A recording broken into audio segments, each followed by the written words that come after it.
it here. This is the double-A class, unlimited. Dan Chipp of Carlisle against Dave Saxton of Emmitsburg. The score is 2-2 with about 25 seconds to go. Carlisle is in the red. Dan Chipp. Dave Saxton of Emmitsburg is in the black. And if somebody takes somebody down in the last 20 seconds, he wins. Well, they're down now to 10, so now it's maybe a mistake. We may have an overtime here. And if you're a member of the super heavyweight union, you don't like to have to go extra time. No. You try to settle it early, you know. And if you're a member of the super heavyweight fan club, you don't necessarily want to see him go that either. I'd like to see him get it over with. Carlisle's Dan Chipp against Emmitsburg's Dave Saxton, and we will have overtime. Now, the way it works in overtime is 1-minute periods rather than 2. They start just the same as they normally would. It's a brand new match. There's some criteria for deciding a victor if they have still tied at the end of the overtime. And I won't bore you with that. Hope that nothing happens that we have to use the criteria. Well, they've used that criteria to try to take the pressure off the referees having to make those decisions, and as a result it puts the responsibility on the athletes, and really it's on the coaches to explain it to them. Curtis was refereeing in the Koppel-Bloomsman match. And here they go. They start the first period on the feet, just the same as if they were starting a regular match, except that the periods are 1 minute in the overtime. And we didn't see the first part of the match. We don't know if either of these gentlemen are interested in lower level attacks, but Emmitsburg Saxton did. Right, he shot in there on that. Yeah. He got stopped on it, but it's what sometimes makes a referee look with scrutiny on who's doing what offensively, who's making the efforts. It was a nice snap. It just didn't get in behind him. You got to get hip past hip in order to make those work.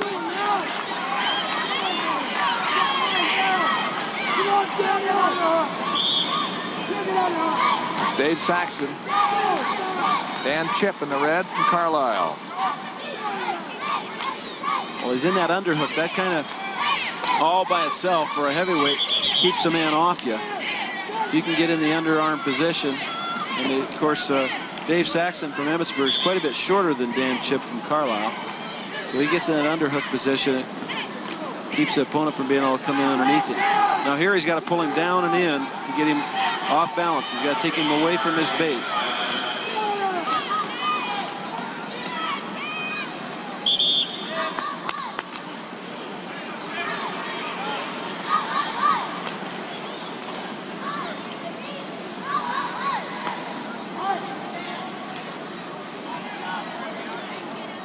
Second period now starts at 1 minute. Nothing in the first. Saxton goes down. Chipp in the up position. 0-0 in the overtime. Might become strategy now. See who can just get out. Because time advantage does become a factor in making the decision.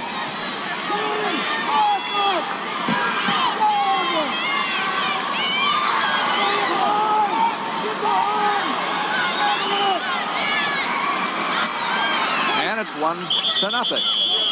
Saxton escapes.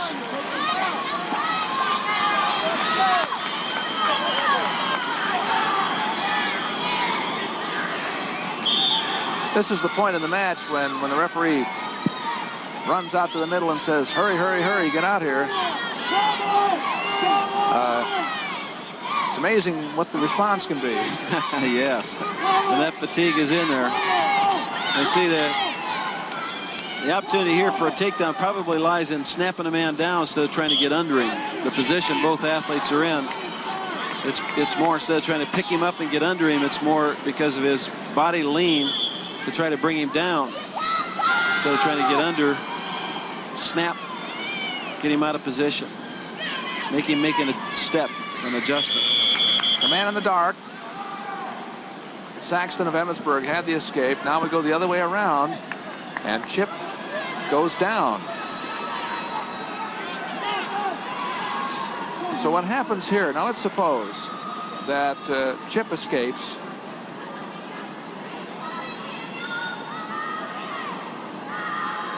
And it ends here, 1-1. Well, they have the same number of escapes. They'd have to go back to the original match. They stayed in on the leg well, but Chipp did a nice job.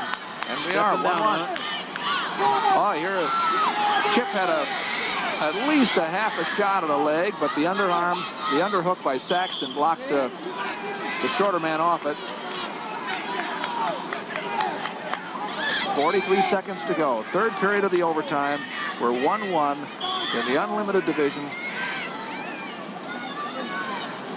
The AA class. And I don't know if either of these men were in their original match penalized for stalling at all. But with the 1-1 the way it is now, it's going to go back to the regular match because this overtime hasn't decided anything. So then we'll revert back to the scoring that took place in the regular match.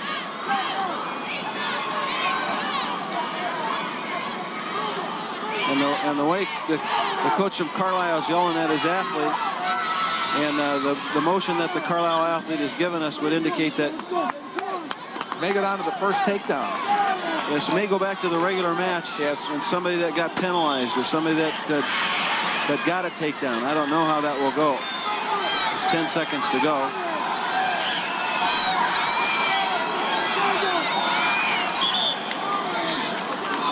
Well, it's going to end right here, I think. 3 seconds to go.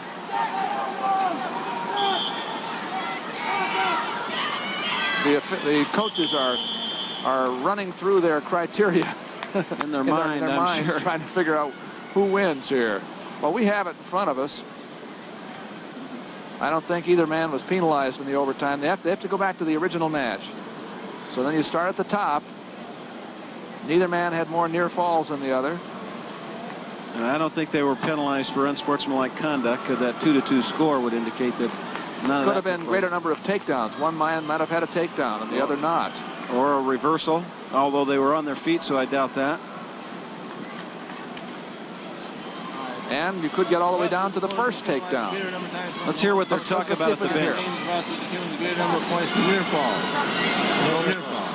The tie remains, the wrestler with a greater number of takedowns shall be declared the winner. No takedowns. If the tie remains, the wrestler with a greater number of reversals shall be declared the winner. No reversals. If the tie remains, the wrestler with a greater number of escapes shall be declared the winner. Equal on escapes. Regulation watch. Right. The tie remains, the wrestler whose opponent has been penalized a greater number of times for stalling. Who was penalized for stalling? Carlisle was penalized for stalling. There it is. Carlisle man made him penalized for stalling. It's hard to hear over that. And Emmitsburg will be the winner. The awards are being given, and we still haven't seen it. It does appear that the winner is going to be from Emmitsburg because of a stall warning during the regular match against the Carlisle man. Here are the heavyweight championships. Go out to the center of the mat after we talk to Dean Board. Oh, thank you, Chuck. And you saw Seth Bonnette of Riceville get his gold medal just a minute ago. And I'm going to give you a glimpse, too, of how he happened to do that tonight. He picked up 4 points in the first period of the takedown and back points, in the second period an escape and a reversal, and then added 3 more with an escape and a takedown in the third period, piling up a total of 10 points to his opponent's 3. He was wrestling John Brown of Keosauqua Van Buren. So the champion super heavyweight Class A, Seth Bonnette, Riceville. Duck and Chuck, that's it from here.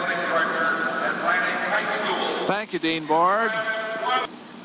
Paul Weltha of Ames, he had a tough match tonight, but he won it at heavyweight, and so Ames took home 2 championships, 2 individual championships. There was the awarding of the victory to the super heavyweight from Emmitsburg, Dave Saxton, because his opponent had been penalized for stalling in the regular match, not the overtime. Saxton was the winner. Place, Bruce Gronway, Super Rock heavyweight. Valley. 5th place, Rodney Benson, Griswold. 4th place, Kevin Fry, Leon Central, Decatur. 3rd place, Joey Sprague, Janesville. 2nd place, John Brown, Keosauqua, Van Buren. And the 1A super heavyweight champion from Riceville, Seth Bonnette.